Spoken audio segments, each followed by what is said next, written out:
Jet setting across the globe doesn't mean ditching your Mint Mobile service, so let's unlock the secrets to seamless international roaming. First things first, you'll need to download or open the Mint Mobile app your passport to stay connected. Make sure you are logged into your account. Tap the roaming button on your phone, then locate the Buy International Credits option. This is where you'll add funds to your account specifically for international use. You'll see a list of credit options, typically like $5, $10, or $20. Choose the amount that suits your travel needs. Consider how much data you typically use and the length of your trip. Click to select an amount to add.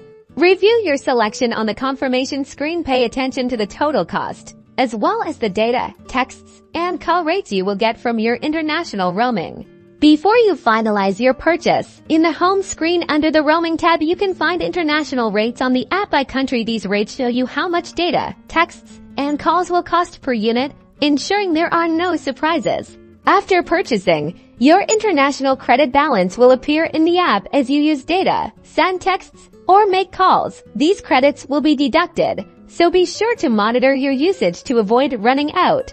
Now you are already set. Once you land and power on your phone, depending on your phone, you may need to enable roaming in cellular settings to begin using your international credits. And there you have it. Enjoy your trip abroad, knowing you can stay connected with Mint Mobile's international roaming. Be sure to subscribe for more Mint Mobile tips and tricks, and happy travels.